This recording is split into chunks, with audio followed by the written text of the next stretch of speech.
자, 일단 세포막부터 세포로의 여행의 첫 관문 구실을 할 테니까 세포막부터 한번 살펴봅시다.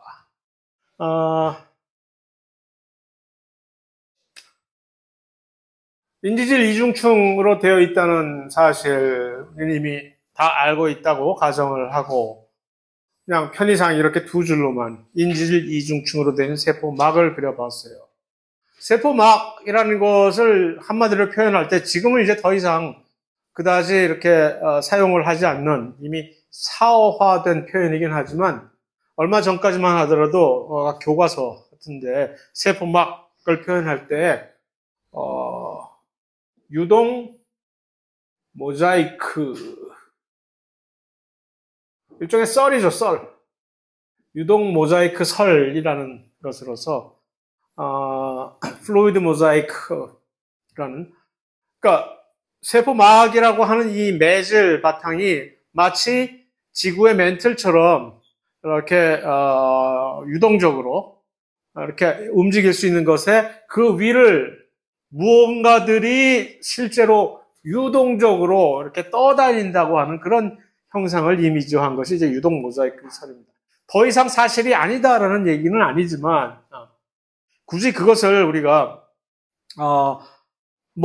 굳이 이렇게 머릿속에 각인을 해서 그것과 결부된 어떤 사안을 굳이 우리가 같이 계속 갖고 가야 될 이유가 없어졌기 때문에 그렇기는 하겠죠. 더 이상 이런 것을 언급을 하지 않은 이유가. 어쨌든 그 유동 모자이크 설의 그 근거로 해서 세포막이라는 것의 이 물리적인 어떤 실체를 우리가 표현을 하자면, 비유를 하자면 세포막은 밀크 초콜릿이 아니라 알몬드 초콜릿이라고 얘기를 할 수가 있을 겁니다.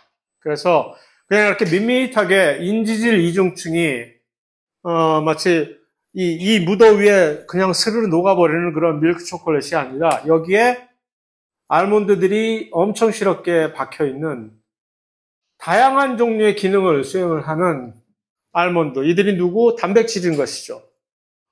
단백질들이 이렇게 박혀있는 그러한 단백질들이 한 곳에 붙박이로 이제 고정이 되어 있는 것이 아니라 물 위를 또는 멘틀 위를 이렇게 붕 스르르 떠 있는 것처럼 움직인다는 얘기인데 또 어떻게 보면 너무 자유스럽게 떠다니는 것은 절대 아니고 일반적으로 자기 위치를 대충 지키면서 이렇게 유연적으로 이렇게 위치를 자리 잡을 수 있다라는 정도로 얘기를 할 수가 있겠죠.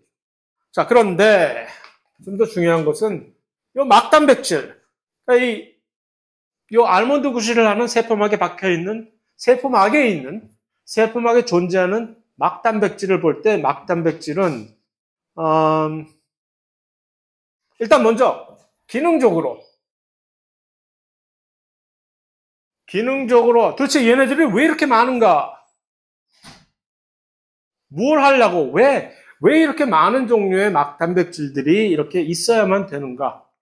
라는 질문을 하고자 할 때, 그것에 대한 답을 끌어내기 위해선 이들이 무슨 기능을 우리에게 제공해 주느냐를 한번 리스트업을 시켜보면 좋겠죠, 그게. 자, 그래서 한번 해봅시다. 세포막에 있는 단백질들의 기능, 우리가 알고 있는 것. 어떤 기능을 우리에게 제공해 주길래 이들이 세포막에 가 있습니까? 아는 대로 한번 나열을 해봅시다. 세포막에서 어떤 기능, 단백질의 기능. 첫 번째, 순서는 굳이 없지만, 물질 투과를 한다니까 이것이 바로 물질 수송을 담당하지. 그러니까 수송 단백질인 거예요. 수송체라고도 하지. 영어로 얘기하면 트랜스포터라고 하죠. 수송체. 그러니까 수송체 구조. 각각의 왜 이렇게 수송체가 많아야 되지? 세포막에 수송체가 다양하게 있어야만 되는 이유. 수송할 물체가 다양해서. 왜 수송할 물질 다양하지? 그냥 들어오면 안 돼? 그냥 들어와요. 그냥 나가요. 안 돼? 왜 안 되지? 세포막이 근본적으로 워낙 까칠하지.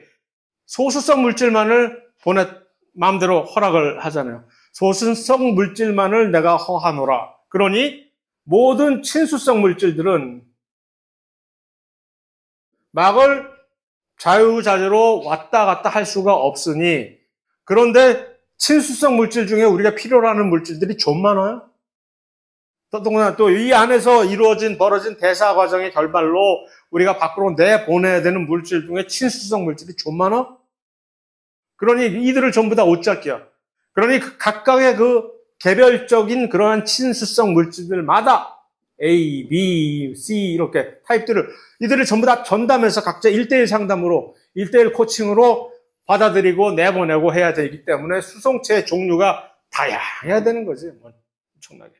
더더군다나 나중에 가서 수송체 종류, 어떤 수송체는 에너지를 써야만 되는 수송체가 있고 어떤 수송체는 그냥 내버려 둬도 지가 알아서 그 사이를 왔다 갔다 하는 그런 걸로 하면 골이 아파, 골이.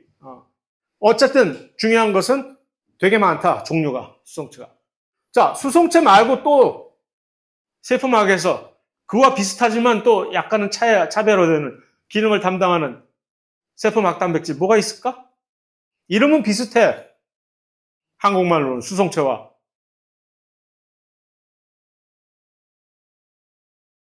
수용체. 수용체와 수송체가 뭐가 다르지? 호르몬 수용체가 바로 대표적인 예죠? 이거를 알려주는 거지. 얘가 호르몬이 들어서 호르몬 직접 이렇게 전달해주는 게 목적이 아니라, 예를 들어서 포도당 수송체와 포도당 수용체가 다른 점을 우리가 만약에 가상적으로 두 개가 있다고 할 때 차이를 구분을 한다면, 포도당 수송체는 포도당이 있으면 걔네들을 세포 안으로 통과시켜서 보내는 게 수송체라면, 포도당에 수용체가 있다면 포도당을 인지하고 결합을 할 능력을 가지고 있으나 굳이 얘를 들여보내지는 않는 애예요. 내가 포도당이 있는 걸 확인하고 포도당과 결합했다라는 사안을, 메시지를 세포 안에다가 전달하는 목적이 수용체라는 얘기지. 왜 전달하지? 그것이 바로 이 수용체가 포괄적으로 신호 전달이라고 하는 이 세포의 어떤 기능을, 신호 전달이라는 여러 가지 다양한 과정을 통해서 세포는 정보를 입수를 하는 거지. 바깥 세상이 어떻게 돌아가는지. 그래서 이러한 과정의 일환으로서 세포가, 이 진핵세포 같은 경우에 언제 내가 세포 분열을 시작을 해야 되겠다, 언제 끝내야 되겠다 하는 그러한 결정도 이러한 과정의 결과로서 수행을 하게 되는 거죠. 어쨌든 그래서 이 수용체라는 것은 또 수송체는 약간 결이 다르게 물질을 인식을 하고서 결합을 세포막에서 하는 거지. 또 다른 종류 뭐가 있을까? 세포막에서 일을 하는, 실제적으로 노골적으로 일을 하는 효소도 있겠죠. 당연히 여기서. 또 뭐가 있을까? 일반적인 세포에 해당되는 얘기는 아니지만 어떤 특별한 세포는 이 세포 표면에 얘를 가지고 있어요. 항체. 항체를 세포 표면에 이렇게 딱 Y자형으로 딱 만들어 놓고서 여기서 어떤 특별한 물질을 인지하고서 하고 여러 가지 반응을 보이는 그런 백혈구들도 있고. 그래서 실제로 이러한 몇 가지 예일 뿐이에요. 이거 말고도 또 있어, 여러 가지. 세포 안에 서로 연결을 시켜주는 어떤 연결 갈고리 모양을 기능을 하는 그런 단백질도 있고, 일일이 그걸 다 하자니 한이 없고. 어쨌든 이런 걸로 미루어 볼 때, 그러니 세포막의 단백질이 정말 많아도 너무 많아가 이해가 되겠지. 자, 기능적인 측면에서. 그러면 이제 두 번째는, 그러면 이런 세포막 단백질은 전부 다 구조적인 측면에서, 구조적인 측면에서 이들은 전부 다 똑같은 녀석들일까? 혹시 뭔가 또 차별화되는 두 가지 이상의 어떤 종류가 있는 것일까? 할 때, 자, 그것에 대한 해답은 이것과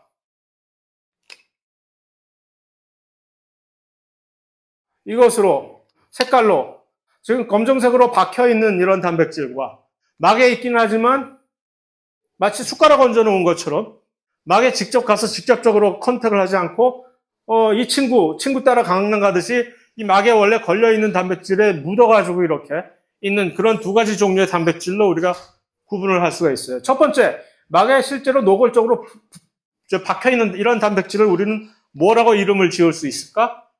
여러분이 직접 처음으로 명명을 한다면 뭐라고 이름을 짓겠어요, 이들? 막 단백질? 얘는 뭐야, 그러면? 막 아닌 단백질? 둘 다 막 단백질은 맞는데 막에서 발견이 되니까. 만약 예를 들어서 뒤에 둘 다 아까 GFP 형광으로 조사한다면 둘 다 세포막에서 쫙 형광이 나오겠지.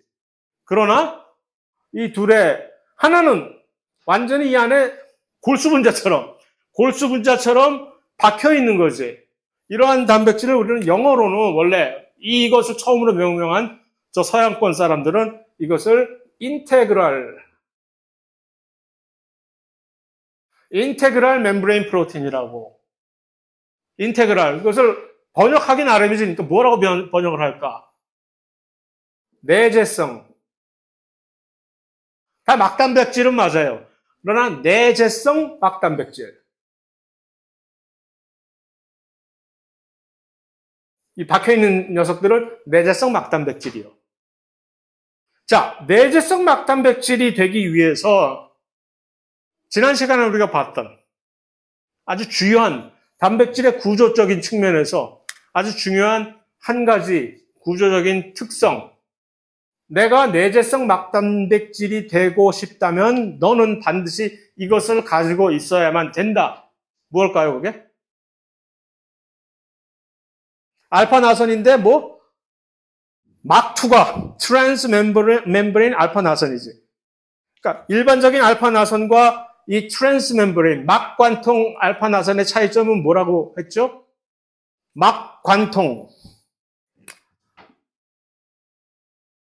막관통이라고 한국말로 번역이 되는 트랜스 멤브레인 알파나선은 이 알파나선의 표면에 소수성을 뭐라고 표현할까, 이거? 별표하자. 소수성 아미노산들이 바깥에 노출이 되어 있는 게 막관통 알파나선의 특징. 보통 단백질이라면 어딜 감히 지가 소수성 부위가 밖으로 노출이 돼. 겸손하게 들어가야지 지가. 어디 감히 물 안에서 소수성이 감히 찌꾸값으로. 그런데 이 막관통 알파나선들은 표면에 소수성 아미노산들이 바깥으로 노골적으로 용감하게 나와요. 왜? 자기가 여기에 박혀 있을 것을 알기 때문에. 여기에 박혀 있을 때는 이 소수성 부위가 도움이 되잖아. 이들과 소통을 하는데. 그래서 이 인테그랄, 내재성 막단백질들은 전부 이게 있는 요 막관통하는 알파나선 구조를 가지고 있어. 그러니까 지난 시간에도 얘기를 했듯이 컴퓨터만 봐도 얘네들은 알아. 유전자 수준에서 딱 보면 얘 막으로 가겠구나. 반면에 얘네들은 뭐라고 이름을 지을까? 주변부에 이렇게 묻어있는 숟가락 얹어 놓은 단백질.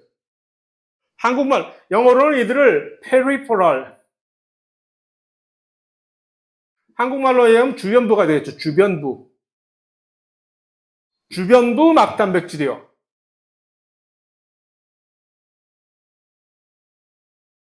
그러니까 이들은 굳이 이 직접적으로 인지질 이중의 그 소수성 표면들과 어떤 대면을 할 필요가 없어. 그냥 원래 이 기존에 박혀있는 단백질과 친분이 있기만 하면 돼. 야, 너 나랑 친하지? 여기 부분, 빨간 부분. 야, 너 나랑 친하지? 그냥 단백질들끼리 이렇게 상호작용에 의해서 그러니까 이들은 사실 얘네들이 막으로 갈지 안 갈지 우리가 컴퓨터를 봐가지고 예측할 길이 없어요, 얘네들은. 몰라.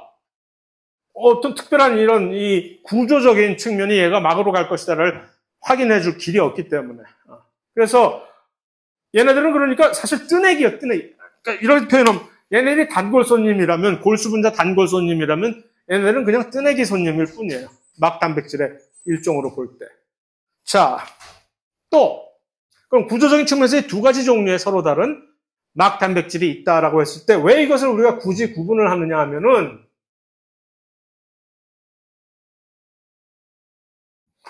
요 지금 막 이게 되도 않게 이렇게 웃기게 그린 그림인데 이것과 이 그림을 비교를 해보면 이제 나온 요 그림에서 빠진 부분 여기서 뭐가 빠졌지?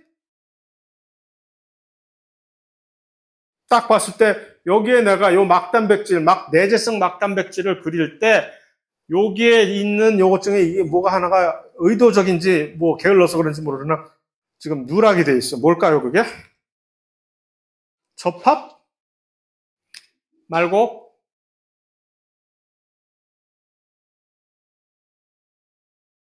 지금 뭐야 이거 녹용도 아니고 이거 뭐죠?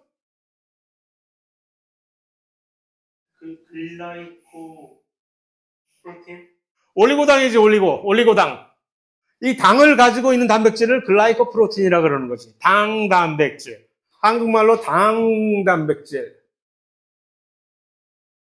영어로 그게 지금 발음하신 글라이코프로틴이 되는 것인데 이게 전부 이거 100%. 여기에 박혀있는 단백질은 내가 장담을 한다. 모든 단백질이 전부 다 나름의 서로 다른 종류의 패턴을 가진 올리고당들을 전부 여기다 갖고 있어. 이게 뭐라고 그랬지? 얘네들이 왜 이걸 갖고 있다 그랬지? 인식 표면 구실을 한다고 했잖아. 인식 표면. 근데 내가 어떻게 감히 얘네들이 100% 모든 이들이 전부 다 100% 당을 여기에 부착하고 있다고 어떻게 그렇게 확신할 수 있어? 웬 오만이야? 그것이 포인트입니다. 요 막에 박혀있게 되는 요 단백질은 근원적으로 이 주변부 단백질, 단골손님과 뜨내기손님을 완전히 구조적으로 갈라놓듯이 이들은 출발선상에 어디서 만들어지며 어디서 무엇이 돼서 다시 만날까? 1번, 얘네들이 어디서 만들어지며 두 번째, 어떤 경로로 여기 오게 됐느냐라는 것을 공부하는 것이 이 챕터 4의 주요 사안입니다. 특히 이 단백질들, 막에 박히는 단백질, 그 다음에 막에 박히는 단백질이 있는가 하면 이거보다 훨씬 조금 더 선을 넘는 단백질들이 있어요. 같은 놈들이요. 선을 넘는다는 얘기는 뭐지? 막에 갇혀서 경계 근무 서는 것도 모자라서 이제는 국경을 넘어서 철책선을 넘어서 가버리는 단백질. 뭐라고? 분비 단백질. 분비되는 단백질의 대표적인 예, 뭐가 있을까?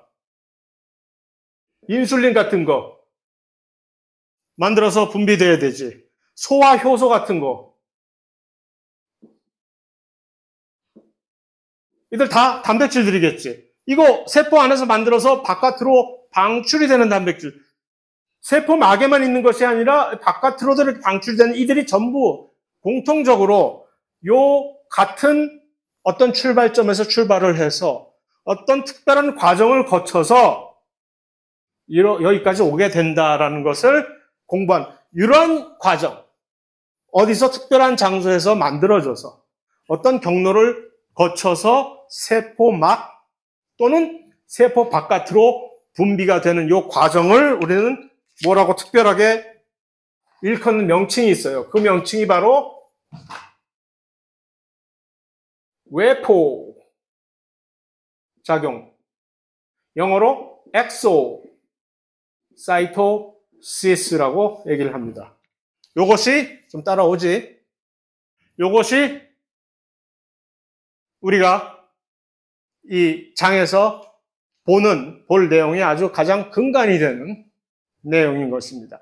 그것에 그 과정에서 이 거쳐가는 과정에서 100% 모든 단백질들은 바로 당이 붙게 되는 이 과정을 거쳐가기 때문에 그 안에서 당이 붙여지는 것. 그렇기 때문에 제가 100% 이 모든 단백질들은 전부 당을 가지고 있다라고 확신을 하는 것이고 그것도 당이 붙는 그 방향이 전부 다 해바라기처럼 바깥쪽을 향해서 당이 붙어 있게 되는 이유이기도 하는 겁니다. 그래서 만약에 어떤 단백질이 여기에 이렇게 해서 당이 혹시 이 안쪽으로 이렇게 박혀 있다면 얘는 거꾸로 잘못 박힌 애입니다. 속간에 절대 그럴 일이 없어요. 물론 나중에 세포막이 아닌 리소솜의 막으로 갈 때는 이게 반대 방향으로 하긴 하지만 그건 뭐 지금 괜히 언급을 해서 혼란을 줄 필요 없고 여러분들한테. 그래서 이것이 개괄적으로 그래서 이 두 가지 종류의 단백질을 우리가 구분을 하는 이유는 이 외포작용을 통해서 여기에 오는 단백질들과 요 주변부 단백질들은 이 과정을 거치지 않기 때문에 그래서 이들은 당도 없고 이 안에 당도 부착이 안 되고 그 다음에 이 경로 통하지 않고 그냥 직방으로 여기에 가서 털커덕 붙는 애들이기 때문에 완전히 서로 근본이 다른 친구들이라는 얘기입니다. 이것을 이제 우리가 나중에 좀 이따 오늘은 아마 시간상 안 될 것 같고 나중에 이 엑소사이토시스 과정을 통해 갖고 다시 한번 확인을 할 예정이고 그것이 이제 우리가 봐나갈 과정입니다. 4장에서 뭐 디테일은 여러분들이 다시 한번 뭐 관심 있는 경우에 이제 보면 될 것이고 이걸 다 마친 게요. 그래서 우리가 지금 요 요약으로 이것들을 전부 다 완수를 한 것으로 했고 이제 일단 먼저 원핵세포 우리의 목적은 진핵세포이지만 이 4장의 목적은 사실은 진핵세포 내부를 들여다보면서 안에 있는 그 세포 소기관들을 자세히 살펴보겠다는 거지만 일단 그러기 위해서는 바람잡이 역할을 원핵세포는 그럼 뭐 혹시 다른 게 뭐야? 라고 그 바람잡이 구실로 원핵세포를 먼저 슬쩍 살펴보는 것이죠. 그래서 원핵세포, 왜 원핵세포? 일단 핵이 없고 세포 소기관이 없다는 건 알겠는데 이미 여러 번 우리가 봐서 이것이 전형적인 무슨 뭐 대장균 같은 원핵세포의 구조인데 일단 핵은 없고 그러니까 DNA가 그냥 그대로 지원자 있는 것이고 핵이 없음에도 불구하고 세포막은 분명히 있겠죠. 세포막은 여기 있어요. 그 다음에 또 하나 있는 것이 세포벽. 동물세포에는 없는 세포벽. 근데 화학적으로 물론 성분이 식물의 세포벽과는 완전히 다른 세포벽. 뭐 그건 그런 것이고. 그런데 이건 이제 여기까지는 일반적으로 모든 이 세균을 위시한 세균과 고세균 등의 원핵세포들이 다 가지고 있는 그런 사안인데 이것은 이제 옵션입니다. 세포 바깥쪽에, 세포벽의 바로 바깥쪽에 또 있는, 그러니까 어떤 원핵세포들은 추가적으로 요 캡슐이라고 하는, 한국말로 피막이라고 하는 요 캡슐이라는 것을 또 하나 장착을 하고 있거든요. 얘는 뭐지? 캡슐은 일단 화학적으로 얘네들은 이 당분으로 이루어져 있는데 마치 슈가 코팅처럼 알약의 슈가 코팅처럼 당분이 이렇게 바깥에 껍질 코팅이 되어 있는 건데 모든 세균들이 다 이것을 가지고 있지 않다고 말씀드렸습니다, 지금. 근데 이것을 가지고 있는 세균들은 일반적으로 병원성이 높아요. 이것을 가지고 있지 않은 세균에 비해서. 왜 그러냐 하면 들어왔을 때 예를 들어서 감염을 통해 우리 몸에 들어왔을 때 우리의 방어 체계가 이들을 잡아서 퇴치하기가 조금 더 어려워. 캡슐을 가지고 있으면.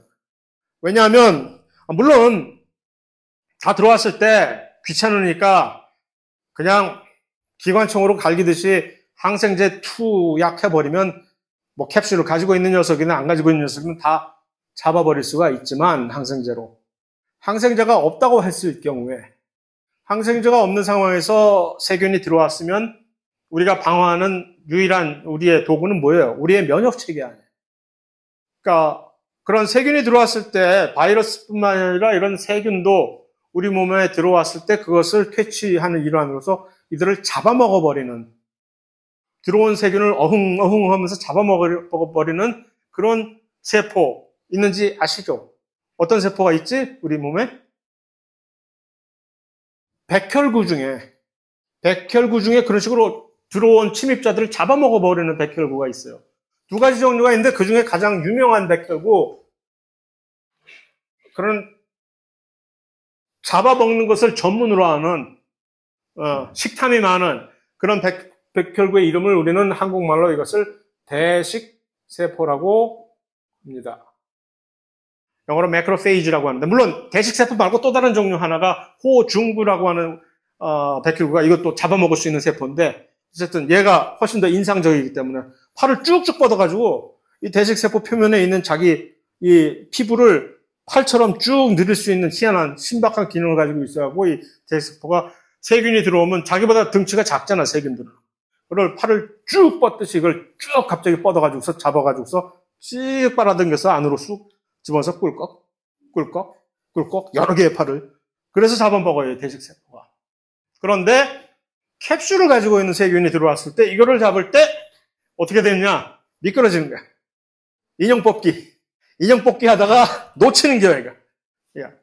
그래서 캡슐을 가지고 있으면 얘네들은 살아서 도망갈 수 있는 확률이 훨씬 높아지기 때문에 병원성이 훨씬 높아집니다, 캡슐. 그래서 다시 말하면 세균의 입장에서는 생존에 매우 유리한 방어, 보호막이 되는 것이죠. 우리에게 있어서는 나쁜 존재이지만 그들에겐 없어서는 안 되는. 그래서 엄청나게 많은 세균들이 있지만 그냥 모양으로 보면 그냥 우리의 사람의 편의상 세 가지로 게으르게 성의 없이 구분을 보통 해서 코커스, 한국말로 이 코커스를 구균이라고 합니다. 구균. 왜 안 작아지냐? 좀 작아져라. 예를 들어서 포도상 구균 뭐 이런 얘기 있잖아요. 그 포도상 구균이라는 얘기가 코커스, 스테파일로코커스 뭐 같은 그런 것이고, 이 베실러스라고 하는 우리 대장균 같은 것들이 이런 약간의 알약 모양의 베실, 이것을 우리는 한국말로 간균이라고 얘기를 하고,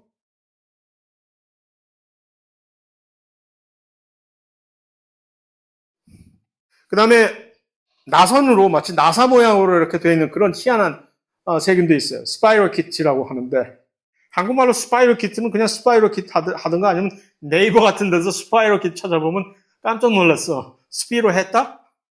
이름을 스피로했다는 어디서 무슨 스페니쉬도 아니고 그냥 스파이로키트라고 해버리는 게 낫겠죠.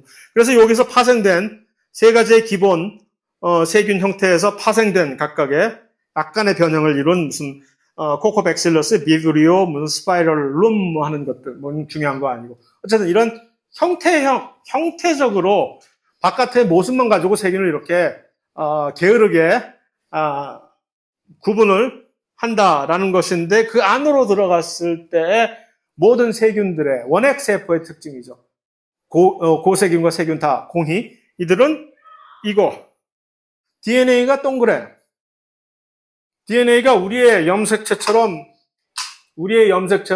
이렇게 길게 이런 진핵세포의 염색체가 아니라 이들의 염색체는 도넛 모양으로 동그래.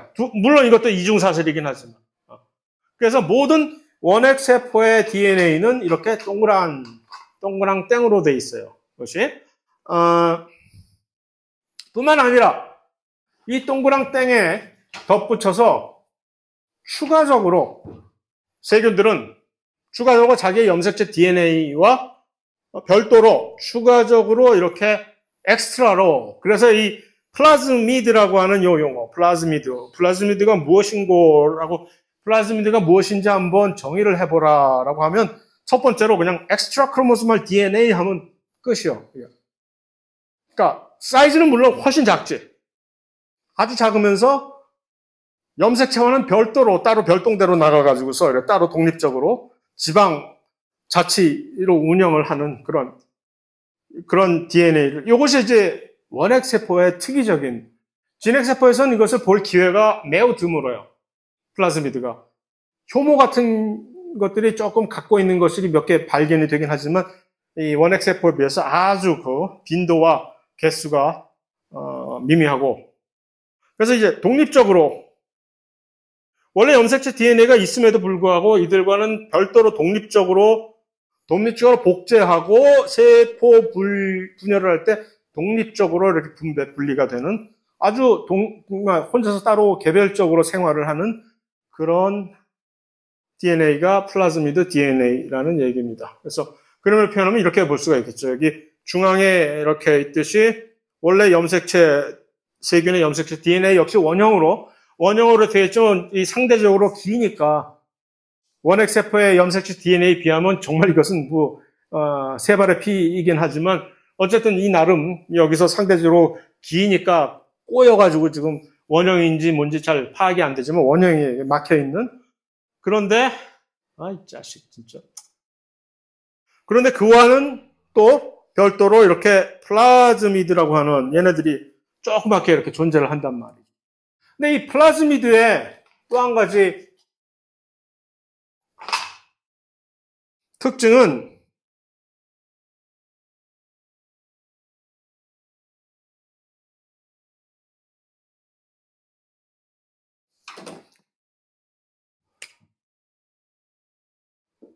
카피 넘버라고나 할까? 동일한 플라즈미드가 한 세균 세포 안에서 무수히 다수 존재하는, 예를 들어서 무수히라는 게 어느 정도 무수히 몇십 개가 동시에 똑같은 게 몇십 개가 물론이죠. 몇십 개뿐만 아니라 몇백 개도 존재를 해. 이게 수십에서 수백 개의 동일한 카피가 플라즈미드가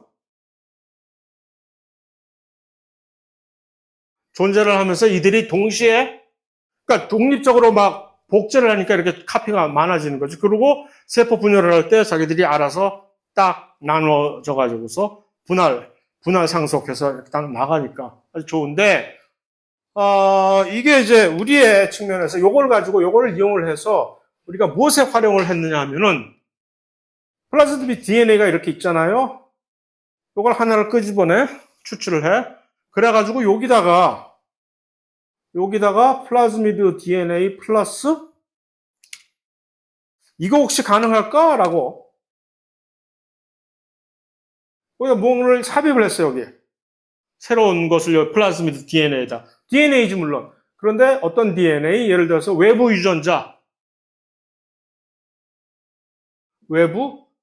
예를 들어서 진핵 세포 유전자를 여기다 삽입을 해.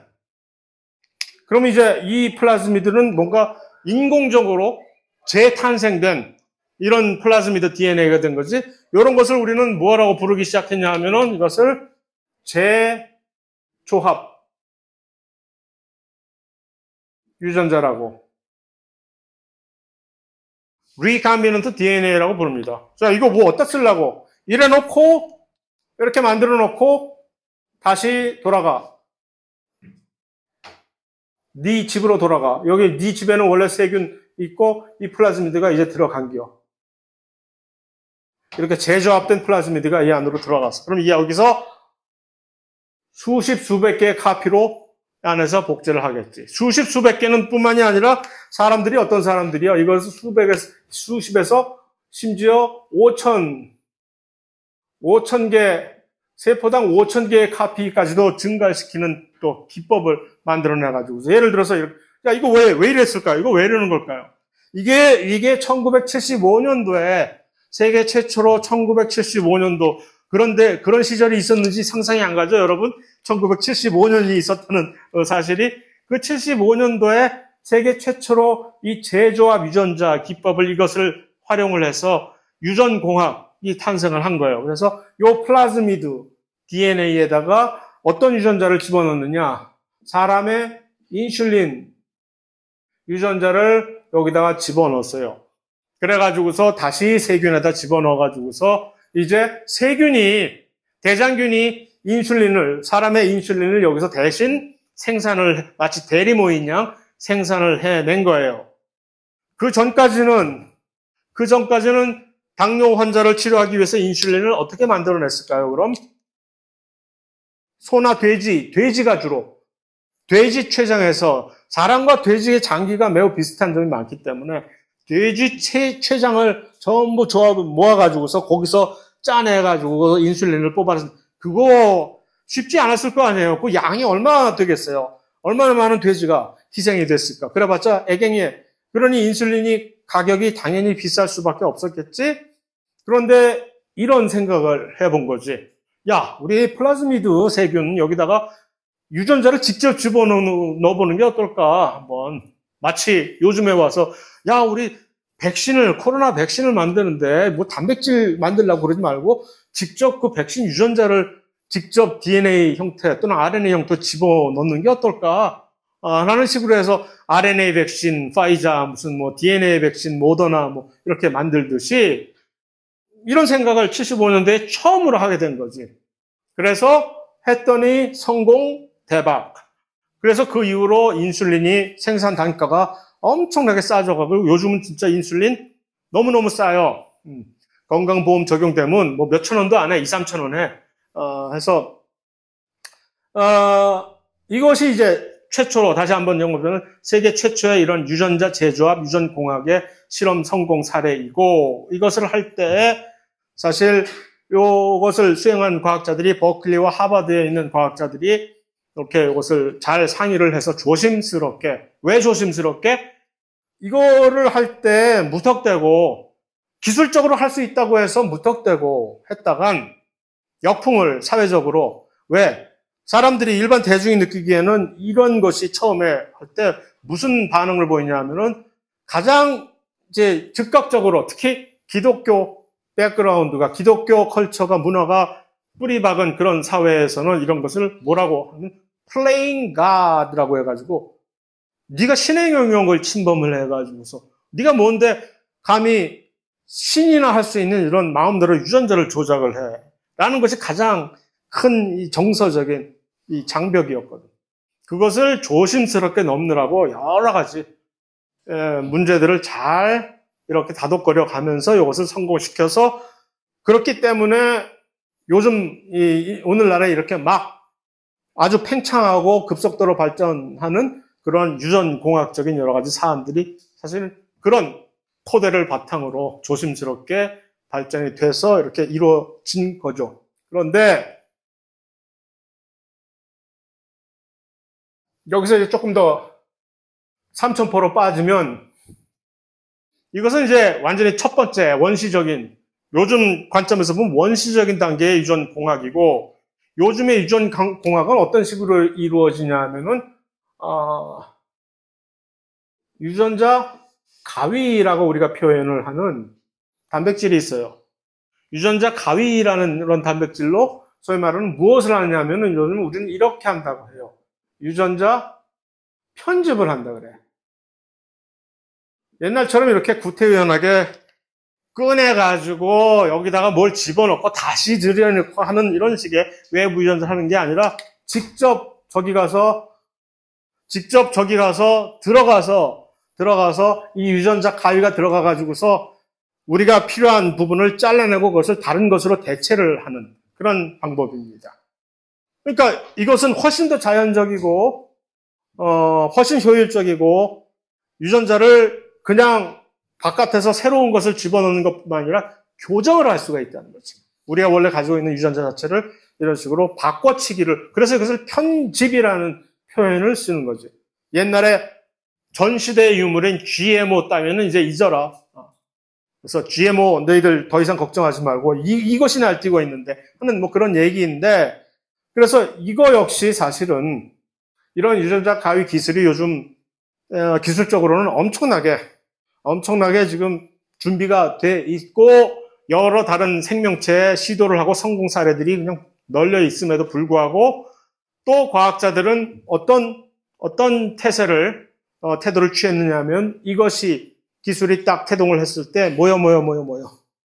절대로 이 유전자 가위 기술을, 편집 기술을 사람한테는 적용시키지 않는다라는 룰을 전부 약속을 해가지고서 불문율로 모든 사람이 약속을 한 후에 그러니까 뭐 유전자 가위 기술이라는 얘기는 이제 편집 기술은 워낙 이제 널리 통용이 돼 있으니까 심지어 나 같은 사람도 실험실에서 얼마든지 할 수 있는 그런 기술인데, 그러나 사람 세포에다 이것을 적용하는 것은 조금 그래서 사람을 여기다 무슨 하는 것은 절대 안 된다라는 불문율인데, 그것을 몇 년 전에, 얼마 전에 아주 가까운 과거에 중국 과학자가 깨버렸잖아요. 에이즈 걸린 환자 사이에 태어난 자식을, 원래 유전자 돌연변이를 일으키면은 에이즈에 선천적으로 이 면역성을 보이는 그런 유전자 변이를 일으킬 수가 있거든. 그거를 이런 식으로 변환을 시켜갖고 그런 태아를, 유전자 변형 태아를 이 기술을 이용해서 만들어냈다고. 물론 그것이 알려지자마자 이 과학자는 곧바로 영구적으로 과학계에서 퇴출이 되긴 했으나, 이 얘기는 무엇을 시사합니까? 기술이 이렇게 어베일러블 한데 요즘 규제를 한다고 해서 사람들이 다 지키나 안 지키지? 있는 기술은 누군가는 반드시 사용을 하게 된다는 얘기지. 앞으로 여러분들은 그러한 엄청난 유전자 편집 기술이 완전히 세상을 천지개벽을 시킬 그런 세상을 마음껏 만끽을 하실 수 있게 될 것입니다. 기대하십시오. 자, 어쨌든 또 한 가지는, 그건 좀 이따 하자. 세균의 편모는 여기서 그냥 넘어가고요.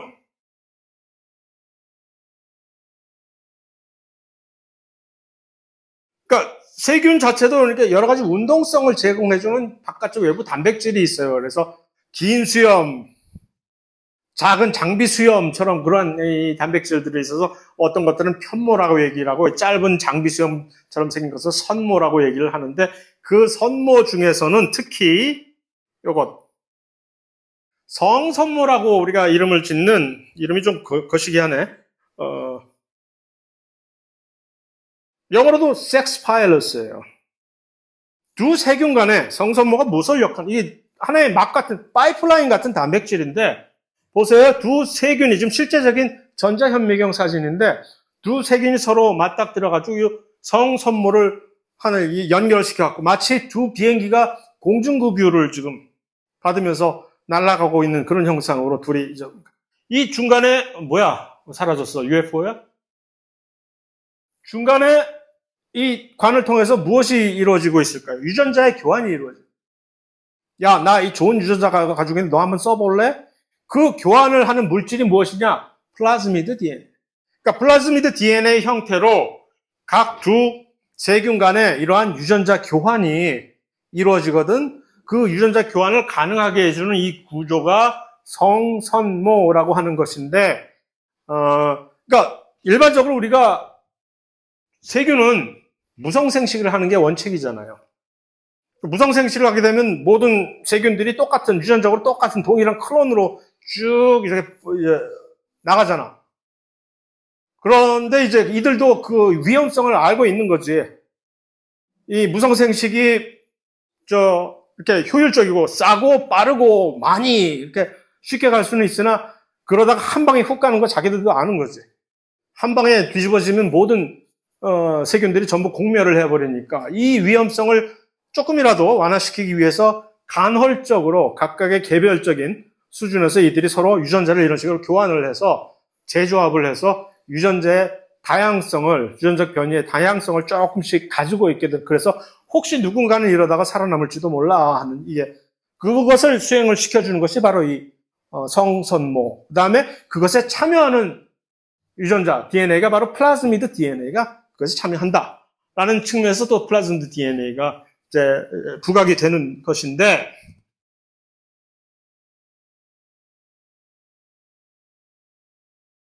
바로 이러한 것을 이용을 해가지고서 본의 아니게 우리의 입장에서 골칫덩어리가 된 거죠.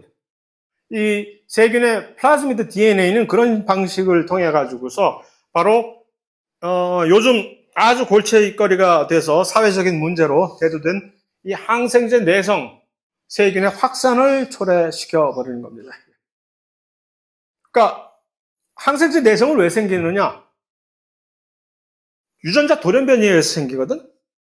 그러니까 이 그림에서 보듯이 이 그림은 옛날에 인터넷에서 떠돌던 어떤 뭐 항생제 내성의 기전을 설명하던 그림을 제가 보고서 나름대로 제가 카피라이트 침해하지 않기 위해서 내가 그렸어요, 일부러.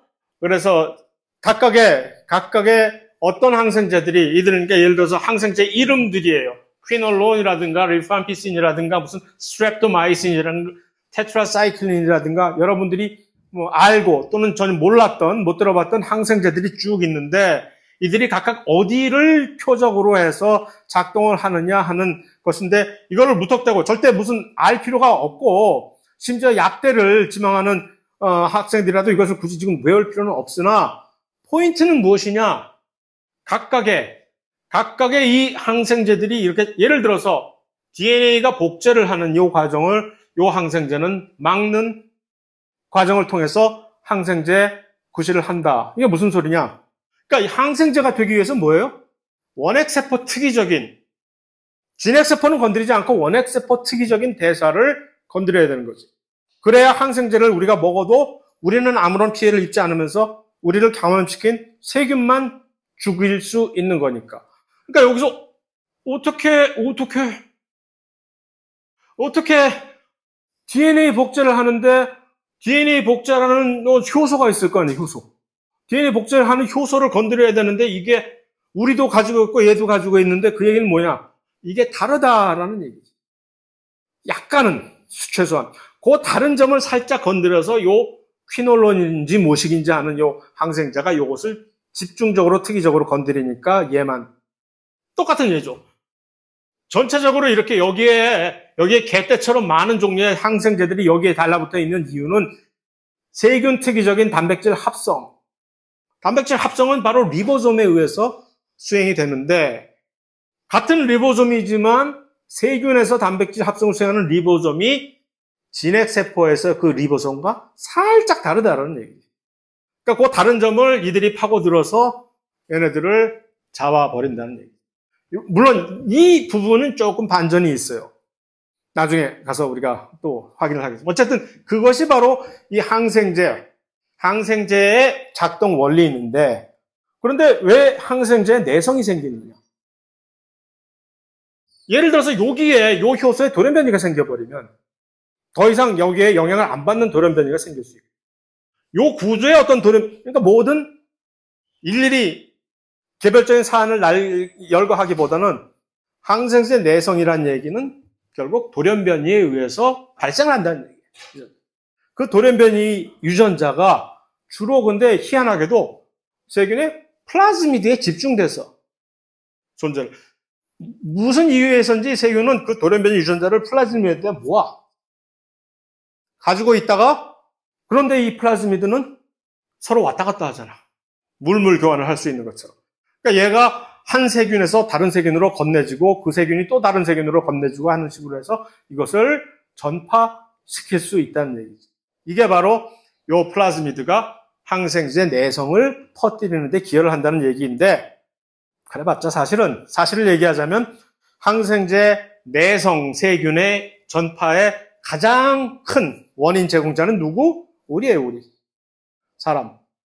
항생제를 무조건 갖다 쏟아 부어버리니까 원래 항생제 내성 세균이 설마 이런 식으로 전파가 된다 하더라도 그런 돌연변이를 이렇게 많이 가지고 있는 세균들은 다른 일반 세균보다 자라나는 속도도 조금 느리고 가만히 내버려 두면 이들은 다른 일반적인 세균한테 경쟁이 안 될 텐데 그걸 우리가 굳이 항생제를 마구 투여를 해서 쓸데없는데 투여를 해서 다른 내성이 없는 세균들을 전부 다 죽여주니까 항생제 내성 세균들만 창궐을 하게 되는 그런 문제가 요즘 생긴 거죠. 여기까지 더 이상 하면 큰일 나겠지? 그래서 오늘은 여기까지 하고 계속해서 다음 시간에 이어서 나가겠습니다.